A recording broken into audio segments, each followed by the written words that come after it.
하세요. 27살 여자입니다.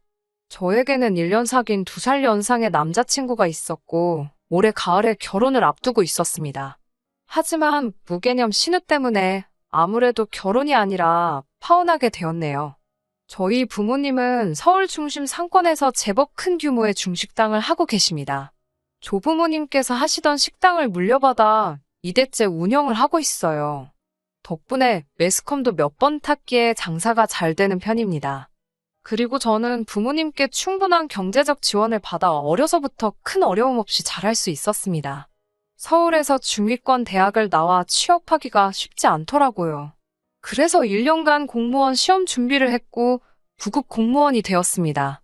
안정적인 직장이었기에 부모님은 매우 좋아하셨지만 제가 원하는 길이 아니더라고요.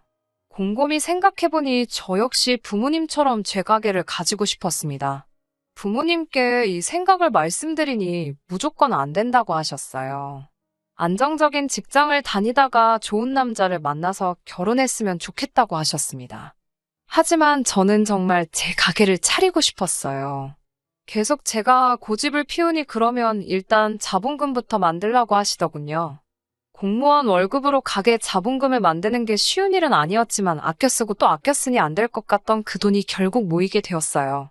한 2년 정도 지났을 무렵 부모님이 제 진심을 알아주셨고 투자 형태로 제가 가게를 열 수 있도록 도와주셨어요.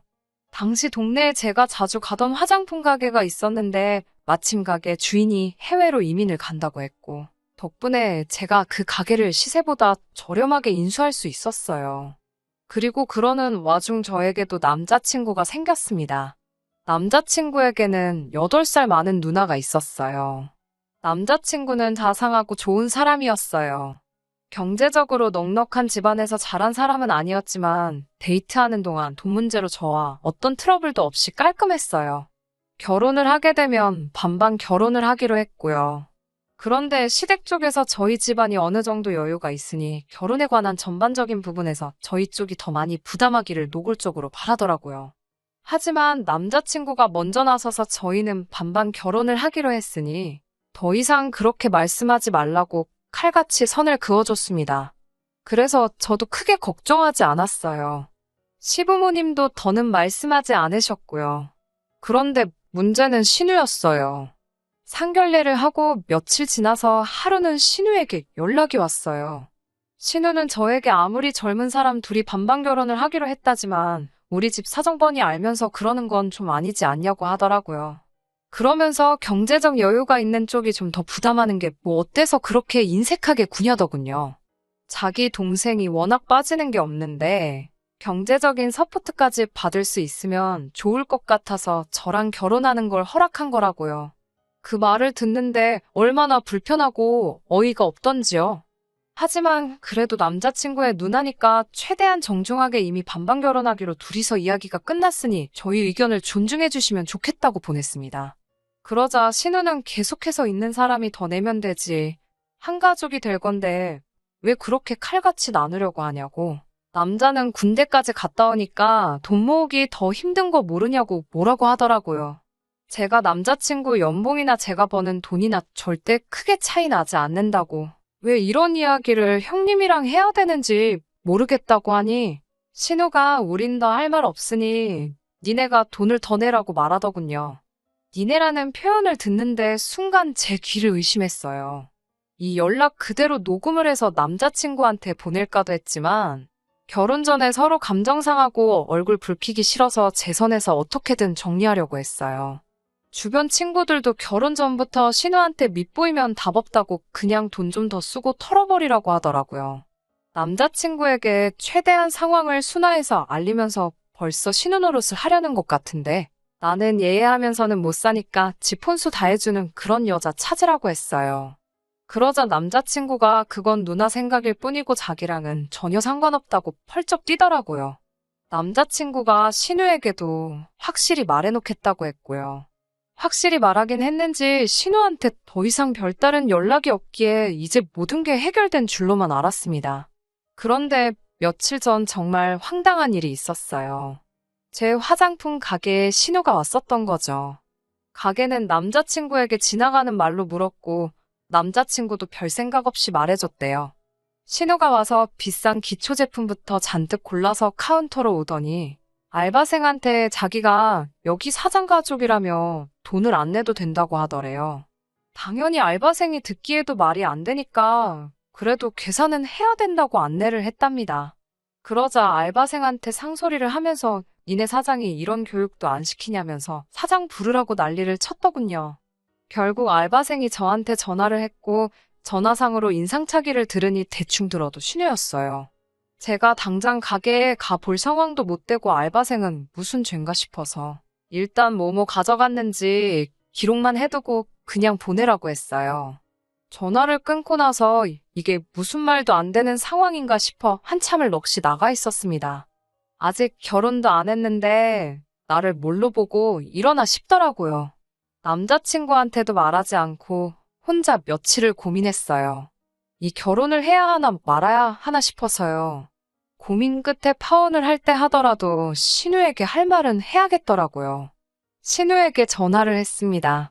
신우에게 저희 가게 오셔서 물건 가져가신 것 때문에 전화드렸다고 하자 대뜸 직원 교육 똑바로 시키라고 하더라고요.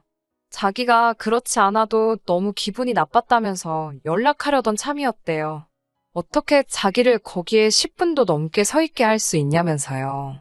황당했지만 그게 요점이 아니었기 때문에 신우에게 직원은 잘못한 거 없다고 딱 잘라 말했습니다.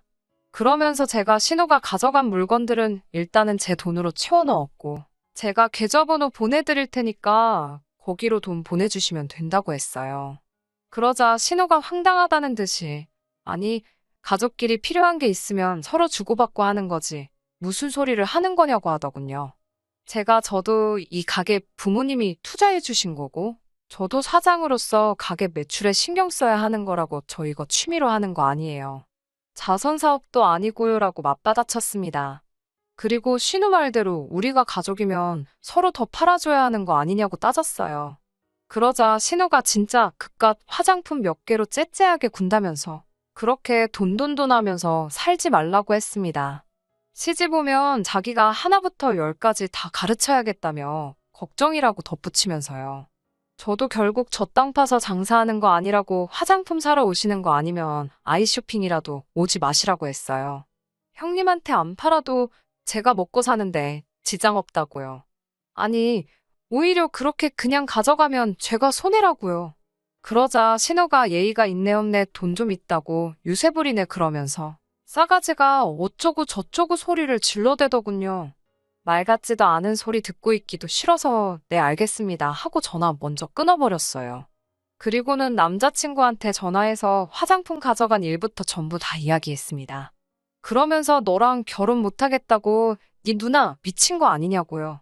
남자친구는 그럴 리가 없다면서도 저한테 몇 번이고 미안하다고 자기가 다시는 이런 일 없게 하겠다고 했고요. 하지만 곰곰이 생각해봐도 그 신우랑 한 가족이 돼서 부대끼며 살 자신이 없더라고요. 처음에는 홧김에 한 말이었지만 점점 결심이 확고해졌어요. 결국 친정 부모님께 그동안 신우와 있었던 일을 얘기하곤 결혼 못하겠다 하니 부모님도 경악하시며 잘 생각했다고 하시더군요.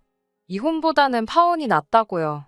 남자친구를 사랑하긴 하지만 저런 신우까지 가족으로 품을 수는 없었습니다. 남자친구와 시댁에서는 줄기차게 전화가 번갈아 가며 왔지만 하나도 받지 않았습니다. 며칠 뒤 생각지도 못한 사람을 가게 앞에서 만났습니다. 신우가 가게 앞으로 찾아왔더라고요. 도끼 눈을 하고 저를 몇 초간 노려보더니 얘기 좀 하자고 하더라고요. 가게 앞에서 이야기를 하기도 뭐해서 근처 카페로 갔더니 뭐 씹은 표정으로 저를 째려보면서 한다는 말이 그깟 화장품 몇 개 준 게 그렇게 아깝냐고 묻더라고요. 그깟 화장품 예단할 거 미리 했다 생각하면 될 걸 이렇게 일을 크게 만드냐고 하더라고요. 그러면서 지금이라도 죄송하다고 하면 내가 다시 결혼 진행해도 된다고 허락해 주려고 했는데 안 되겠다며 으름장을 놓더라고요. 저도 이제 질세라 그쪽 허락 같은 거 필요 없고요. 마음 같아서는 절도죄로 신고해버리고 싶은데 그나마 남자친구 생각해서 봐주는 줄 알라고 했습니다. 손버릇 거지 같은 당신하고 가족할 생각 전혀 없으니까 다시는 제 가게에 찾아오지 말라고. 다음에는 영업방해로 신고할 거라고요. 신우는 계속 시근덕거렸지만 별 수 없으니 자리를 뜨더라고요. 그날 저녁 가게 문 닫고 집에 오니 현관 앞에 남자친구가 기다리고 있었어요. 저는 이제 이러지 말라고 했고, 그렇게 몇 번의 실랑이 끝에 남자친구랑도 잘 정리했습니다. 시댁 부모님도 저희 부모님을 찾아왔었지만, 부모님이 좋게 거절하시고 보내셨다고 하시더라고요. 사실 남자친구가 신호와 영까지 끊겠다고 나섰지만, 사실 가족끼리 영 끊는 게 보통 쉬운 일인가요? 사소한 건덕지만 있으면 제가 어이없게도 용서해야 할 것을 알고 있었기 때문에 저도 확고하게 여기서 끝내자고 말을 했습니다. 사람 고쳐쓸 수 없는 거라고요. 남자친구는 할 말이 많아 보였지만 제 단호한 모습에 결국 포기하고 돌아갔어요. 그래도 사랑했던 시간이 있어서 가슴이 아프지 않은 건 아니지만 제 발로 불구덩이에 들어갈 수는 없었으니까 제 선택을 후회하지는 않습니다. 언젠가 다시 좋은 인연을 만날 수 있을 거라고 생각해요. 저도 남자친구도 말입니다. 신우도 이번 일을 계기로 남자친구가 다음에 만날 여자한테는 자기가 신우가 되었다고 무슨 그게 벼슬인 것 마냥 갑질 같은 거 하지 않았으면 좋겠네요. 그러면 이만 이렇게 사연을 마무리하도록 하겠습니다.